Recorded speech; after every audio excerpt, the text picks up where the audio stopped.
السلام عليكم ورحمة الله.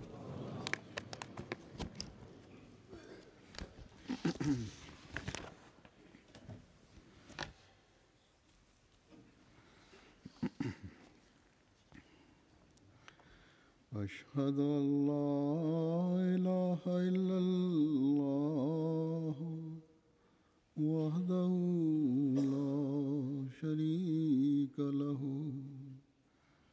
وأشهد أن محمدًا عبده ورسوله أما بعد فأعوذ بالله من الشيطان الرجيم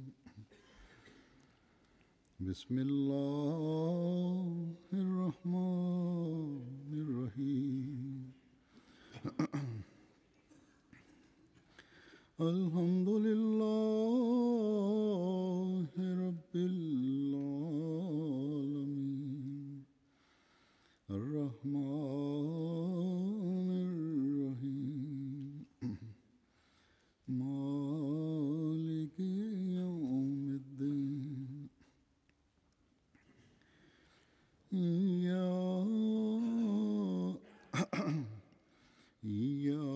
إياك نعبد وإياك نستعين اهدنا الصراط المستقيم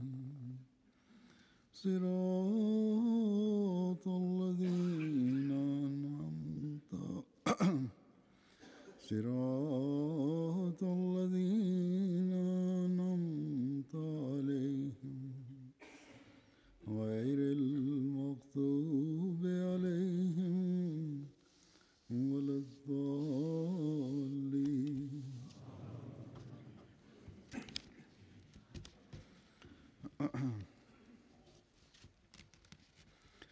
अमली इस्लाह के J'ai évoqué au cours de mes deux précédents sermons le sujet de la réforme de ces actes.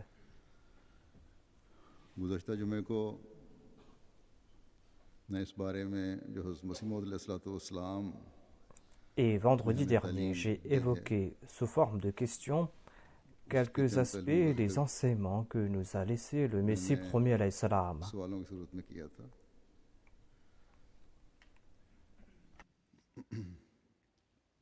ये बता रहा था कि उसके किस तरह हज़रत मसीह अलैहिस्सलाम ने अपनी तालीम में हमें Et pour chaque aspect que j'évoquais, je demandais si nous faisions ce que le Messie premier alayhi salam nous demandait de faire ou si nous ne faisions pas ce qu'il nous demandait de faire. हमारी अमली इस्लाह Mais la réforme de nos actes ne se limite pas à ces quelques enseignements. Les préceptes de l'islam comportent d'innombrables enseignements, d'innombrables commandements. Le Saint-Coran nous a présenté d'innombrables préceptes. Et le Messie premier alayhi salam a explicité cela en détail dans ses enseignements, dans les enseignements qu'il nous a laissés. Et il attire notre attention en disant « En vérité, je vous le dis, quiconque enfreint un seul des 700 commandements du Saint-Coran ferme de ses propres mains la porte de son salut. » C'est là une situation très inquiétante pour nous. Et c'est après mûre réflexion que nous devons entreprendre toute action. C'est après mûre réflexion que nous devons faire un pas de l'avant. Comme je l'ai dit lors de mes précédents sermons, le Messie premier alayhi salam a été envoyé afin de nous soumettre à l'autorité du Saint-Coran. Il a été envoyé afin d'établir l'autorité du Saint-Coran. Il est venu afin de nous encourager à suivre l'exemple du saint prophète Mohammed Mustafa sallallahu alayhi wa sallam et afin de suivre son exemple à lui, le Messie promis. Et à maintes reprises, le Messie premier alayhi salam a attiré notre attention quant à l'importance d'atteindre cet objectif. Comme je l'ai dit auparavant, Si en toute honnêteté nous analysons notre situation, nous constaterons que nous pourrons effectuer une réforme pendant quelques jours en entendant les paroles du Messie premier alayhi salam. Mais après quelques jours, la majorité d'entre nous retourneront à nos anciennes habitudes.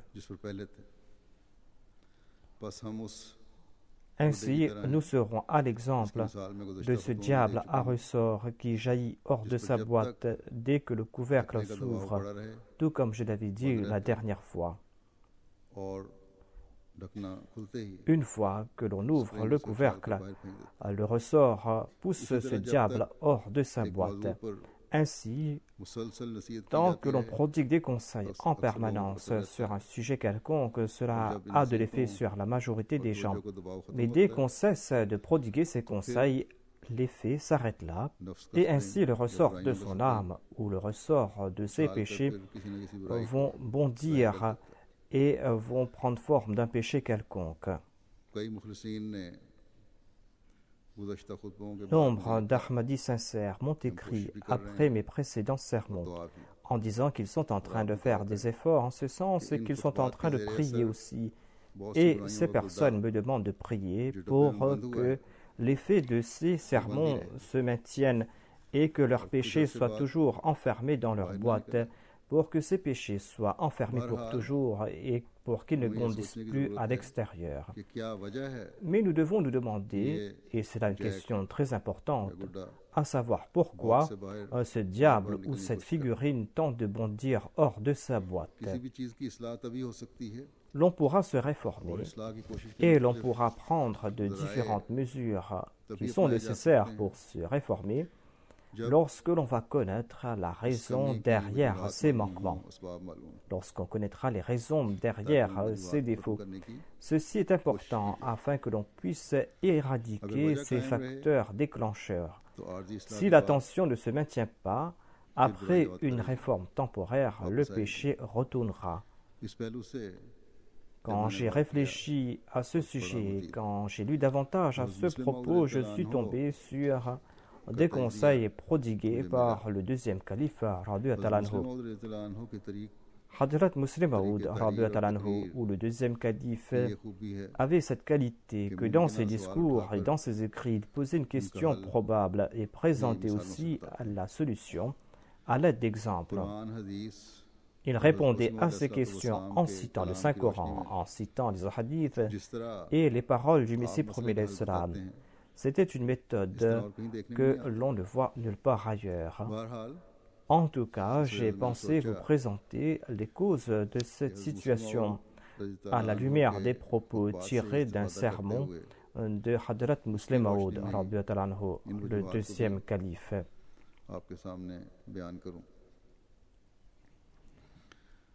Le premier obstacle qui entrave la voie vers la réforme de ces actions,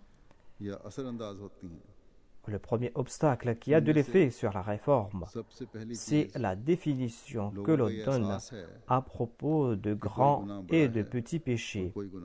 Ce sont des concepts que les gens présentent, c'est-à-dire certaines personnes de leur propre chef ou sous l'influence de certains ulémas ont défini certains péchés comme des péchés mineurs et d'autres péchés comme des péchés majeurs. Et c'est ce concept qui les empêche d'effectuer la réforme de leurs conditions. Ce concept engendre la hardiesse, l'audace de commettre des péchés. Ainsi, les maux et les péchés perdent de leur gravité, de leur importance, et ces personnes pensent qu'il est tout à fait normal de commettre un péché mineur, ou que le châtiment de ce péché ne sera pas sévère. Le Messie premier alayhi salam déclare à ce sujet: si quelqu'un est souffrant, même si sa maladie n'est pas grave ou si sa maladie est grave, s'il ne fait pas d'effort pour se débarrasser de cette maladie, pour se faire traiter, s'il ne consomme pas de médicaments pour se débarrasser de cette maladie, eh bien, il ne pourra pas s'en débarrasser. Si une tache apparaît sur le visage, l'on en sera fort inquiet, de peur que cette tache ne couvre le visage tout entier. De même, le péché est une souillure qui marque le cœur, et les péchés mineurs se transforment vite en péchés majeurs. Et ces péchés mineurs prendront de l'ampleur et en fin de compte, ces péchés mineurs enlaidiront le visage tout entier.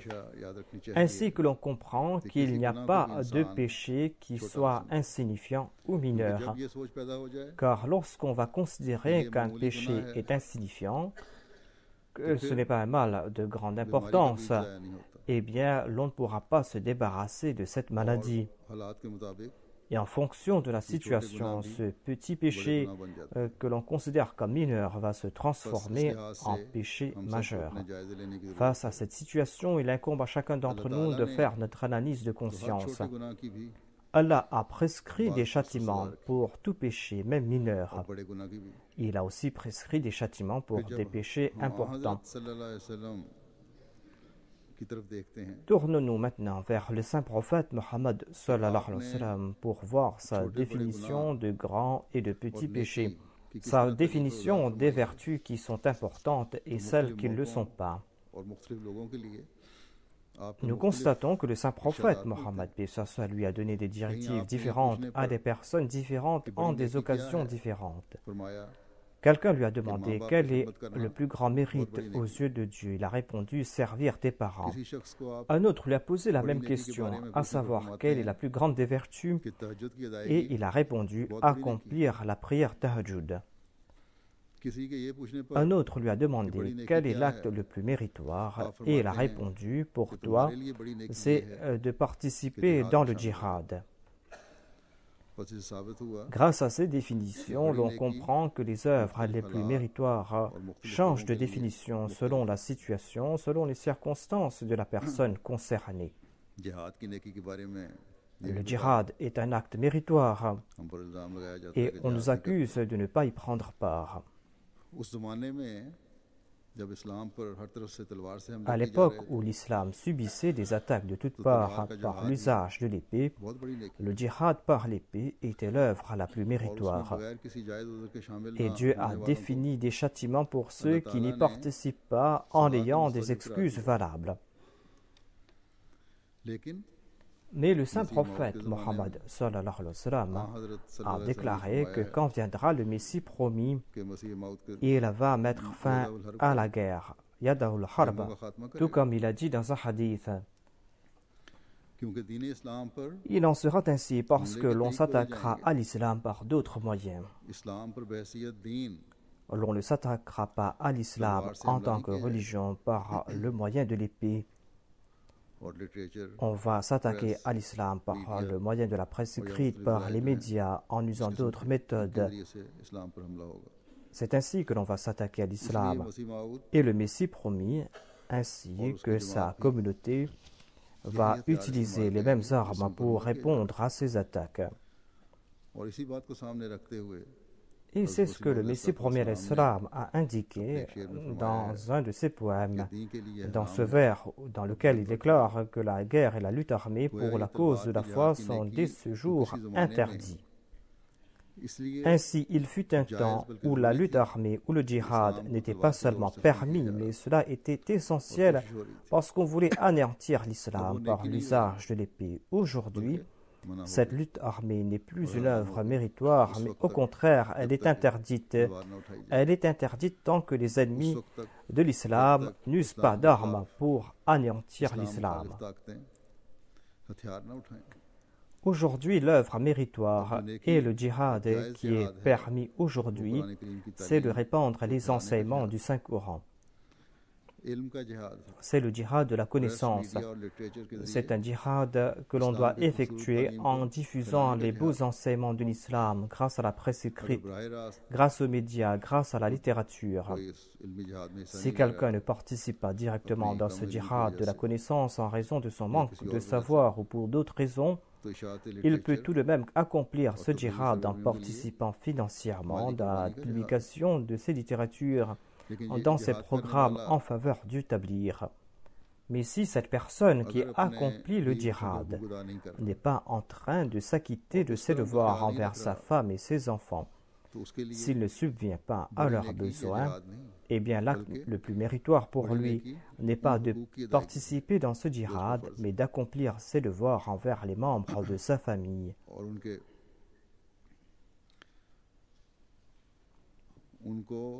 Priver les membres de sa famille de leurs droits, négliger l'éducation de ses enfants, ces actions feront de lui un grand pécheur. Quand j'ai dit qu'à l'époque du saint prophète Mohammed Mustafa sallallahu alayhi wa sallam, la lutte armée, le djihad, était un acte des plus excellents, mais en dépit de cela, le saint prophète a dit à un tel que l'acte le plus méritoire pour toi serait de servir tes parents. Ainsi, la définition de l'œuvre la plus importante ainsi que de la vertu change par rapport à la personne concernée et à sa situation donnée. Nous constatons aussi que dépenser son argent à mauvais escient est un péché. Aujourd'hui, il y a des machines à sous, il y a différents jeux du hasard, il y a des gens qui achètent des loteries et qui perdent leur argent dans des machines à sous. Ces personnes aiment mettre leur argent en jeu, mais ces mêmes personnes évitent le mensonge lorsqu'ils parlent avec les autres dans la vie courante.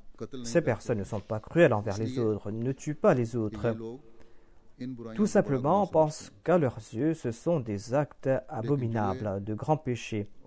Mais jouer à des jeux de hasard, dépenser à mauvais escient leur argent n'est pas un péché à leurs yeux. Dans le cas de cette personne, le plus grand péché serait de dépenser à mauvais escient son argent, car il considère ces autres actes comme des péchés. Prenons le cas de cette femme qui ne porte pas des vêtements modestes. Une femme qui ne respecte pas les règles de la modestie lorsqu'elle sort hors de chez elle.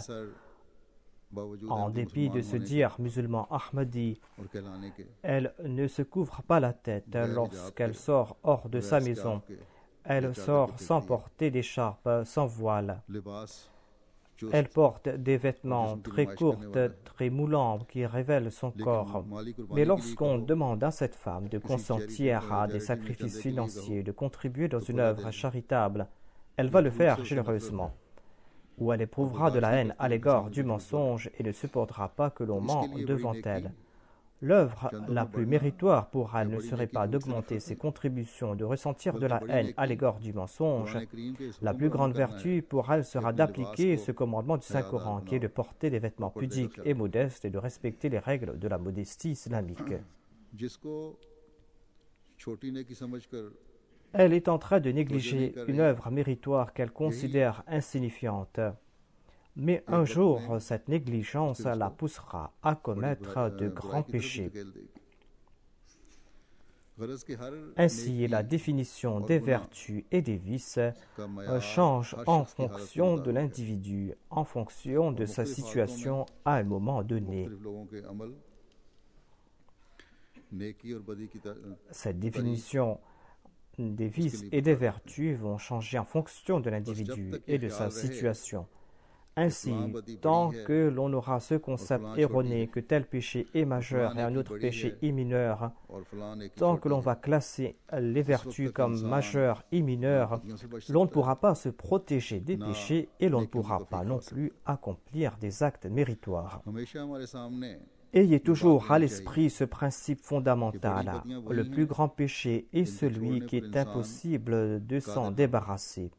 C'est une habitude qui est difficile de s'en débarrasser. C'est un acte qui s'inscrit dans les habitudes de cette personne et la plus grande vertu pour cette personne, c'est d'accomplir l'action qui lui semble la plus difficile. Ainsi, il y a de nombreux péchés qui peuvent être considérés comme majeurs pour certains et mineurs pour d'autres. Il y a d'autres œuvres qui seront de grand mérite pour certains et qui ne le seront pas pour d'autres. Si nous voulons réformer nos actions, si nous voulons nous réformer, nous allons devoir nous débarrasser nos cœurs de ce concept erroné.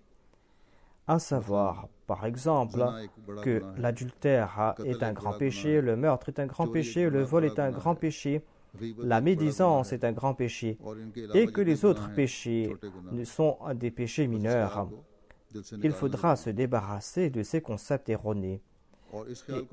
Et l'on va devoir se débarrasser aussi de ces idées suivantes, à savoir que le jeûne est une grande vertu et que la zakat est une grande vertu et que le pèlerinage est un acte de grand mérite et les autres vertus sont mineures, tout comme le pense la majorité des musulmans aujourd'hui. Si l'on ne se débarrasse pas de ces pensées, eh bien nous serons faibles dans nos actions. Nous allons renforcer nos œuvres lorsque nous aurons tout le temps à l'esprit ce qu'a dit le Messie premier alayhi salam, à savoir que si l'on enfreint un seul des 700 commandements du Saint-Coran, on ferme de ses propres mains la porte de son salut. Ainsi, à l'instar des non-Ahmadis, nous ne devons pas croire qu'il y a certaines vertus qui sont grandes, qui sont importantes et que d'autres sont petites. Et les autres musulmans ont poussé si loin ces définitions qu'ils ont commencé à faire des exagérations à ce sujet. Par exemple, ils accordent une grande importance au jeûne du Ramadan, mais aucune importance à la prière en congrégation. Ils accordent une grande importance au jeûne du Ramadan et pratiquent le jeûne assidûment. Mais quant à celui qui doit payer la zakat, il va éviter de le faire, mais il va certainement jeûner. Il va jeûner parce que, selon lui, abandonner le jeûne est un très grand crime. Je ne sais pas quelle est la situation aujourd'hui au Pakistan concernant ceux qui essayaient d'éviter de payer la zakat.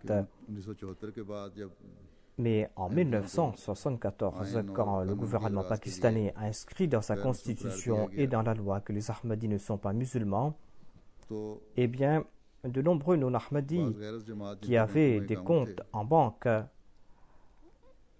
à la fin de l'année, le gouvernement y prélevait directement ce qu'il devait comme zakat. Le gouvernement prenait la zakat de leur compte en banque. Mais puisque les Ahmadis étaient qualifiés de non-musulmans, le gouvernement ne prélevait pas la zakat de leur compte. Ainsi, afin d'éviter de payer la zakat, de nombreux non-Ahmadis, en remplissant leur formulaire lorsqu'ils ouvraient des comptes en banque, disaient qu'ils étaient des Qadianis ou des Ahmadis. Voilà l'état de leur foi. Selon eux, les Ahmadis sont des mécréants, des kafirs, mais au moment d'éviter de payer la zakat, ils se joignent promptement aux kafirs, aux mécréants. Je ne sais pas quelle est la situation aujourd'hui, mais il en fut un lorsque la situation était telle au Pakistan. Telle est la situation parce qu'au lieu de se tourner vers Dieu pour connaître la définition du bien et du mal, au lieu de se tourner vers le saint prophète Mohammed lui pour connaître la définition du bien et du mal, ils se tournent vers leurs soi-disant érudits, vers leurs soi-disant oulémas et mouftis. Le deuxième calife a présenté un incident qui s'est passé lors d'un voyage effectué par le Messie premier l'Islam au cours du mois du Ramadan. Il était à Amritsar et là-bas, il a dû prononcer un discours. Lorsqu'il parlait, sa gorge s'était asséchée. Et en voyant sa situation pénible, un ami Ahmadi lui a présenté une tasse de thé. Mais le Messie premier l'Islam a refusé d'en prendre. Après quelque temps, voyant que le Messie premier l'Islam souffrait de la gorge, encore une fois, cette personne lui a présenté cette tasse de thé. Mais le Messie premier l'Islam a refusé et indiqué de la main qu'il n'en voulait pas.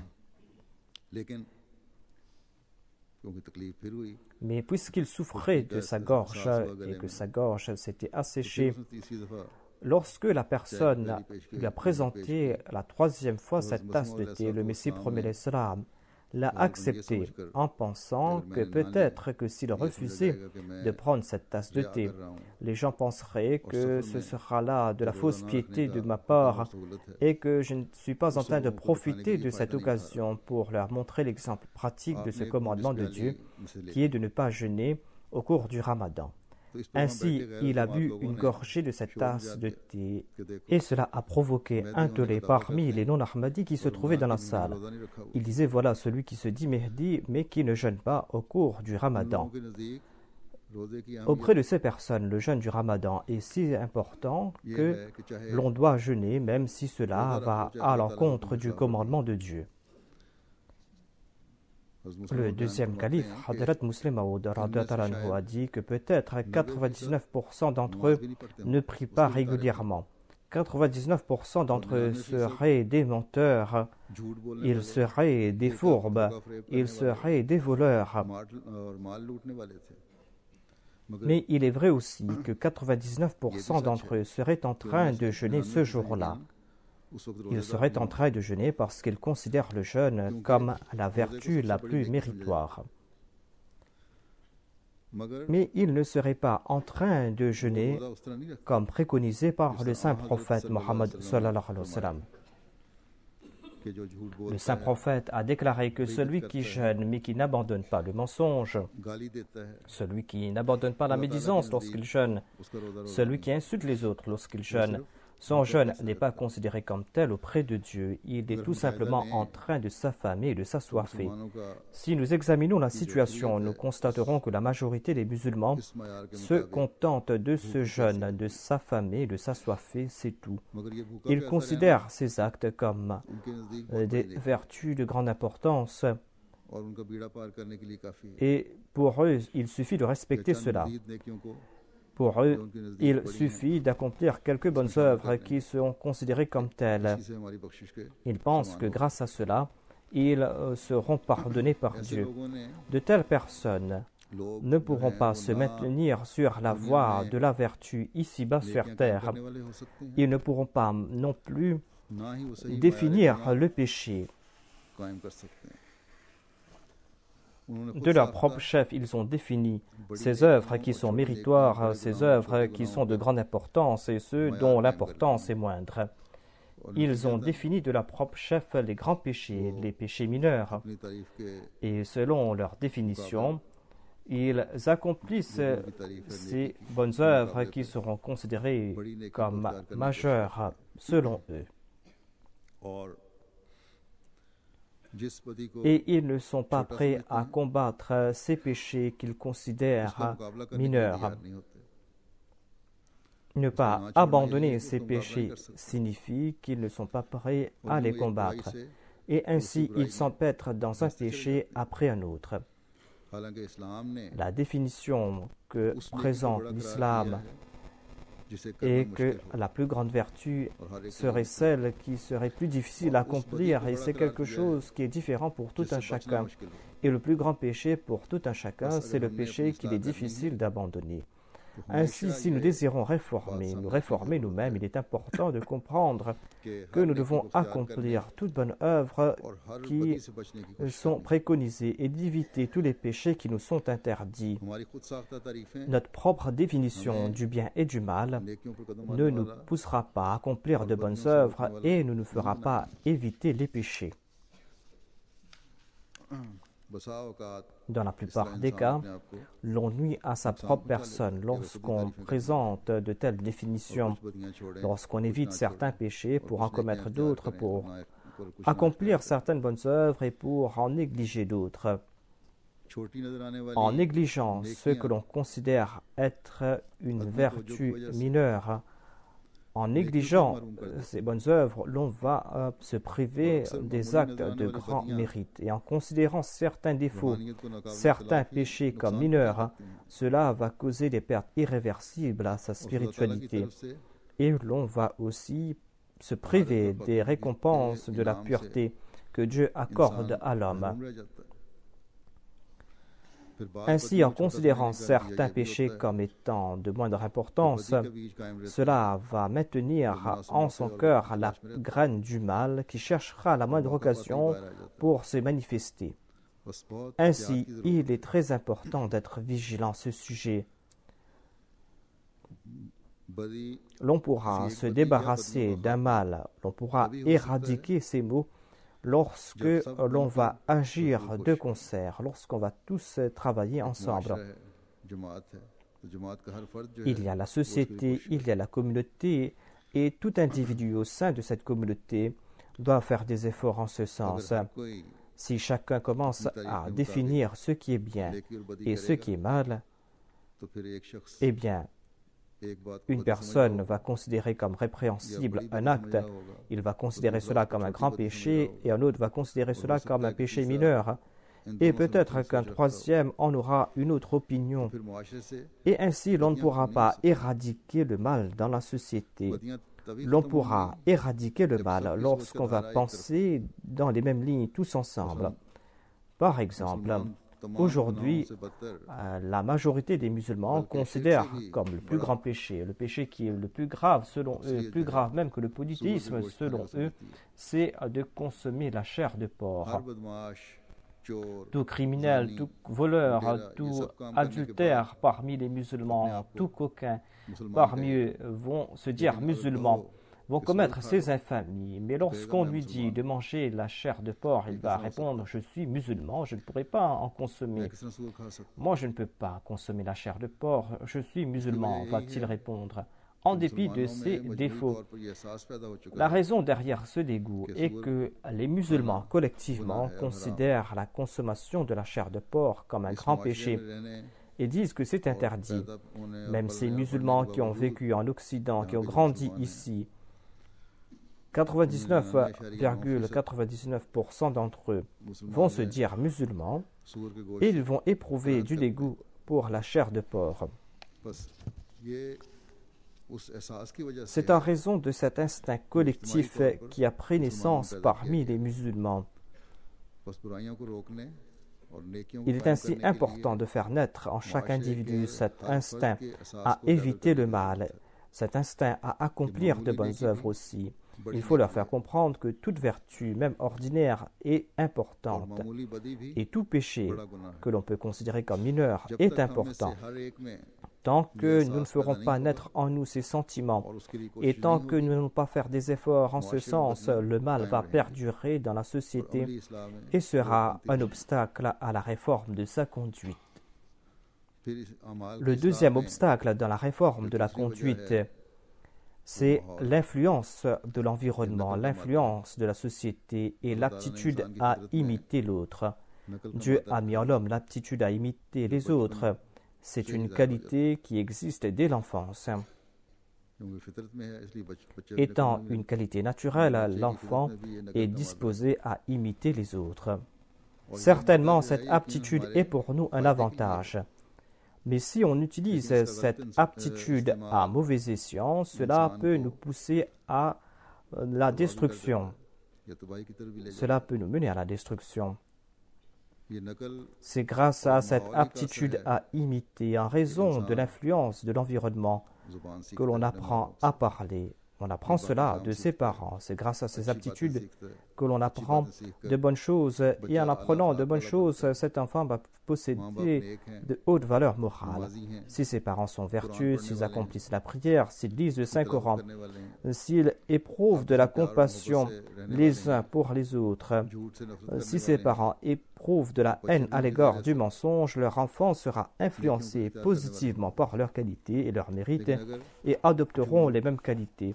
Mais si dans cette maison on ne cesse de mentir, on ne cesse de se disputer, on se ridiculise les uns les autres, si on n'éprouve pas du respect à l'égard de la Jamaat, lorsqu'il y aura de tels mots au sein de cette famille et lorsque cet enfant en sera témoin, en raison de son aptitude à imiter les autres et en raison de l'influence de son environnement, il va prendre cette mauvaise voie. Lorsqu'il va sortir hors de la maison, lorsqu'il sera parmi ses amis, il essaiera d'imiter ses amis. C'est pour cette raison que j'ai attiré à plusieurs reprises l'attention des parents en disant qu'ils doivent être vigilants concernant l'entourage de leurs enfants à l'extérieur de la maison. Ils doivent être vigilants concernant les émissions que leurs enfants regardent à la télé ainsi que de leur usage d'Internet. L'on doit aussi être conscient de l'éducation morale de l'enfant et cette éducation morale débute très jeune, lors de la toute petite enfance. C'est un point essentiel Ne croyez pas que cela va débuter lorsque l'enfant sera plus grand. Son éducation débute lorsqu'il a 2 ans, 3 ans. Et comme je l'ai dit, l'enfant apprend à la maison de ses parents, de ses aînés. Il regarde ses parents et les imite. Les parents ne doivent pas croire que leur enfant est tout petit et qu'il ne sait rien. L'enfant est en train de voir toutes choses, il voit chacune des actions de ses parents et inconsciemment, il grave tout cela dans sa mémoire.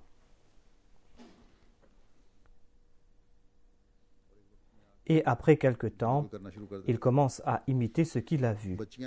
Les filles imitent leur mère dans leurs jeux. Elles imitent leur mère et portent ou essayent de porter les mêmes vêtements que leur mère. Et les fils imitent leur père. Et ils imitent aussi les défauts de leurs parents ou les qualités de leurs parents.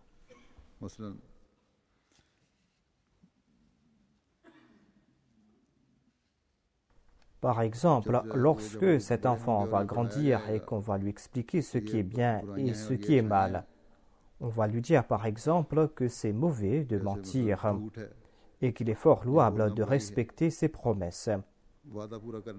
Mais si l'enfant à la maison constate que ses parents en premier ne disent pas la vérité en toute situation, s'il a constaté que ses parents et les aînés à la maison ne respectent pas leurs promesses, cet enfant saura, en raison des enseignements qu'il a reçus, que ce n'est pas bien de mentir. Il saura très bien qu'il est fort louable de respecter ses promesses, que c'est là une grande vertu.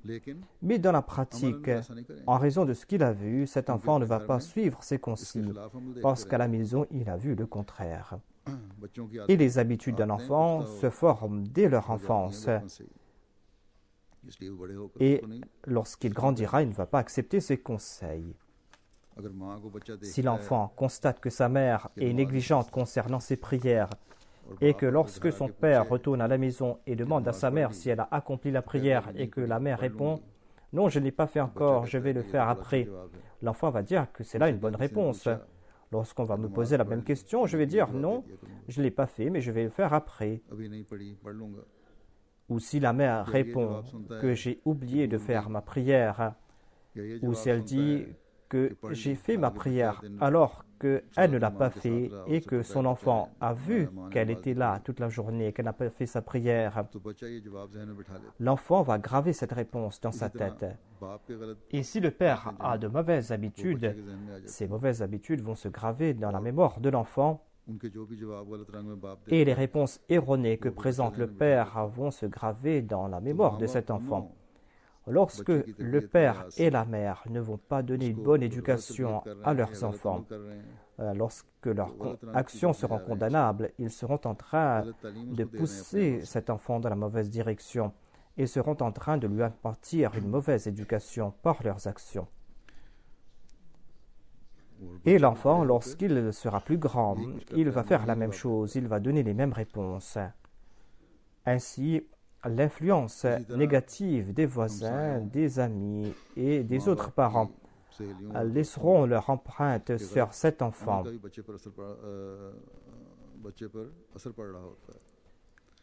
De ce fait, si l'on désire accomplir une réforme réelle de ses actions, si l'on veut réformer aussi ses descendants, si l'on veut réformer ses enfants, afin que la norme de la réforme soit élevée à l'avenir, les parents devront être vigilants concernant leurs conditions. Et ils doivent choisir avec attention leurs amis, des amis dont les actions sont louables. Ainsi, l'habitude à imiter débute dès l'enfance et l'influence de l'environnement se grave dans la mémoire de l'enfant.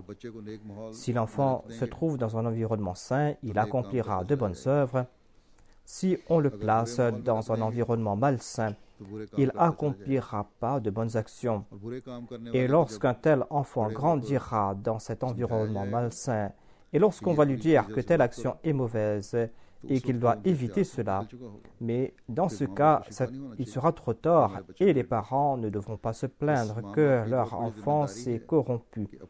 Ainsi, il est essentiel aux parents de faire en sorte que leurs enfants accomplissent la prière Ils doivent servir d'exemple en premier. Ils doivent pousser ces enfants à dire la vérité en servant d'exemple en premier. Ils doivent leur inculquer d'autres valeurs importantes en servant d'exemple. Ainsi, évitez de faire de fausses promesses afin de protéger vos enfants. Les habitudes qu'on a prises dès son enfance ont un effet permanent. Le Muslim Maud a cité l'exemple d'un compagnon du Messie premier l'Islam qui appartenait à une famille noble des Sikhs et qui avait embrassé l'Ahmadiyya par la suite. Il ne consommait pas la chair de vache dès son enfance et ses amis disaient qu'un jour on va lui contraindre à en consommer. Hadrat Muslim Maud déclare qu'un jour j'ai vu qu'il courait et qu'il y avait ses amis qui le poursuivaient, qui disaient qu'aujourd'hui on va vous faire manger de la chair. Et il les suppliait en disant par la grâce de Dieu, laissez-moi tranquille. Le deuxième calife raconte qu'un jour, on avait donné de la chair à cette personne ou à un autre converti, mais il a eu un tel dégoût qu'il en a tout vomi. C'est là le résultat de cette aversion qu'il a eue dès son enfance pour la viande, et même en ayant accepté l'islam à l'âge adulte, il avait toujours cet écœurement à l'égard de la viande, de la chair. Certes, il a changé ses croyances, mais il n'a pas pu se débarrasser de ce dégoût pour la viande, ce dégoût que ses parents ont fait naître en lui dès son enfance.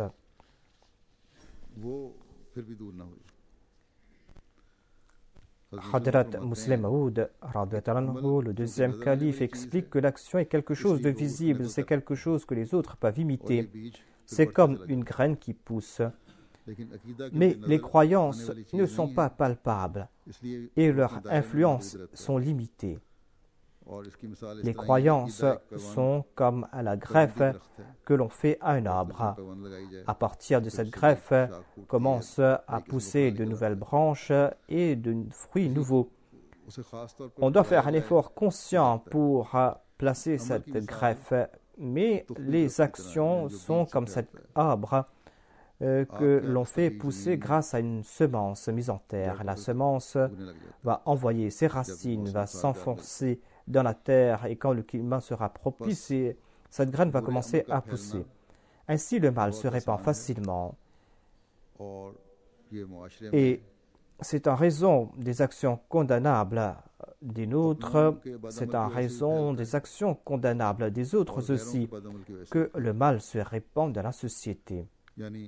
Ainsi, les sociétés jouent un grand rôle pour répandre à la fois le bien et le mal. C'est quelque chose à propos duquel nous devons être toujours très vigilants. Il y a d'autres raisons que je vais mentionner à l'avenir, Inch'Allah.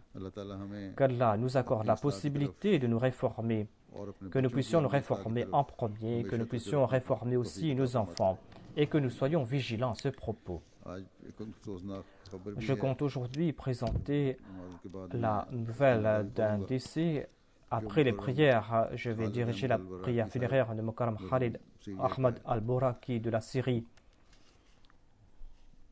Khalid Buraki Saheb était un ingénieur âgé de 37 ans. Les parents du défunt ont embrassé l'Ahmadiyya en 1986 dans un village dans les alentours de Damas. Après l'allégeance de son père, celui-ci a subi une tempête d'hostilité et a reçu des menaces et il a été emprisonné pour 6 mois en 1989. Et depuis qu'a débuté la crise syrienne en 2012-2013, à 2 reprises, son père a été emprisonné. Tous les frères et les sœurs du défunt Khalid Ahmad al-Buraki ont embrassé l'Ahmadiyya. Le 18 septembre 2013, une branche des services secrets syriens l'ont arrêté et par la suite, on n'a plus eu de nouvelles de lui. Et le 9 décembre dernier, les renseignements militaires ont appelé son père et ont donné à son père quelques papiers, des papiers concernant son fils, et ils ont dit à son père que son fils est décédé le 28 octobre 2013. Inna lillahi wa inna ilayhi raji'un. Et ils n'ont même pas donné au père la dépouille de son fils. La seule possibilité est que Khalid al-Buraki est décédé des suites des tortures qu'il a subies. Le défunt était une personne vertueuse, imbue de taqwa, pleine de compassion, respectueux des préceptes de la foi. C'est quelque chose dont a témoigné nombre d'Ahmadis de là-bas. Il avait une voix très mélodieuse lorsqu'il récitait le Saint-Coran. Il avait une très grande sympathie à l'égard des autres. Il accomplissait toute tâche qu'on lui confiait de gaieté de cœur. Il avait une grande fidélité à l'égard de la communauté, un grand amour pour le calife. Il avait un très grand amour pour sa patrie. Il avait un très grand amour pour les gens de son pays. Il fut président de sa Jamaat. Il fut secrétaire de Talimul Quran. Il était moussi et il était régulier dans ses contributions financières.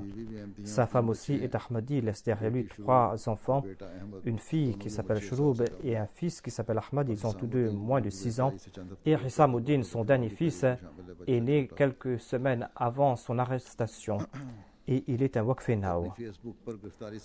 Avant son arrestation, il avait écrit sur sa page Facebook « L'amour pour sa patrie fait partie de la foi. Ô mon Seigneur, protège notre patrie.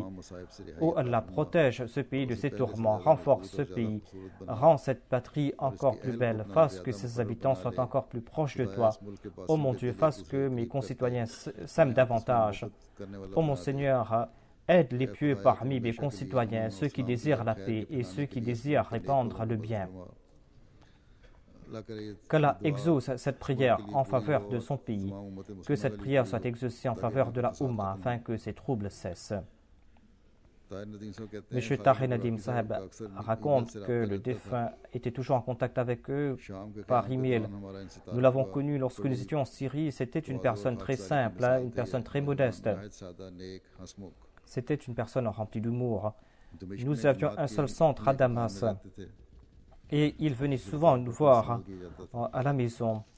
Il était toujours assoiffé de connaissances et venait nous rencontrer souvent avec son cousin.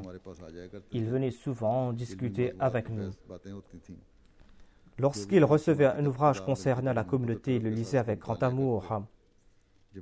Et il choisissait des articles publiés dans les anciens livres de la communauté, dans le magazine Al-Bushra. Il retapait ces articles à l'ordinateur et il nous envoyait cela. Et il nous aidait concernant la révision des traductions des livres. Il avait un très grand amour pour le califat et un grand amour pour le Messie promis. Le jour où on a diffusé une émission en arabe sur le jour du Messie promis l'Islam, il était très ému. Il a envoyé son message. Il a enregistré un poème composé par le Messie promis l'Islam d'une voix très émouvante. Et le 1er avril 2012, il m'a envoyé une lettre dans laquelle il a relaté un rêve qu'il avait fait en 2006. De ce rêve, il avait déduit qu'on va lui confier de grandes responsabilités, une charge importante. Et dans le rêve, on lui a dit de se maintenir sur la voie de la vérité, de ne jamais abandonner la vérité, de ne jamais fléchir. Après ce rêve, on l'a choisi comme président de la communauté. Il croyait que ce rêve s'était accompli. Mais dans le rêve, on avait dit de ne pas abandonner la vérité et de ne pas flancher. Cela voulait dire qu'il devrait donner sa vie. Apparemment, il a donné sa vie en passant par cet état. Il était ferme dans sa foi et il n'a pas flanché. Qu'Allah exalte son statut. Un autre missionnaire qui était là-bas, M. Anjum Parvez, a déclaré que c'était une personne très sincère qui travaillait avec une grande sincérité pour la cause de la Jamaat. Il a dit que j'agis ainsi parce que je suis Ahmadi, afin que les gens sachent que les Ahmadis sont véridiques, sont honnêtes, sont des gens qui possèdent de grandes qualités. Il aimait prêcher le message de l'Ahmadiyya, mais puisque c'est interdit là-bas, sur le lieu du travail, il disait que je vais prouver que je suis Ahmadi par mes qualités et j'essaie de les influencer par ce moyen afin d'attirer l'attention des gens. Il avait un très grand amour pour sa patrie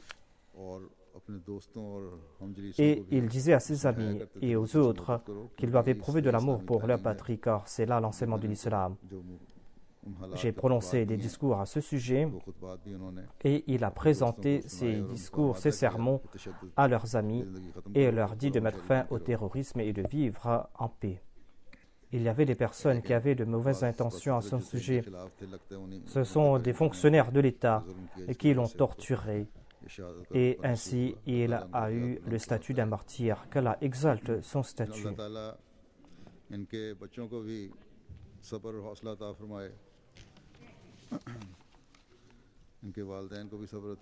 Qu'Allah accorde patience et persévérance à ses enfants. Qu'Allah accorde patience à ses parents.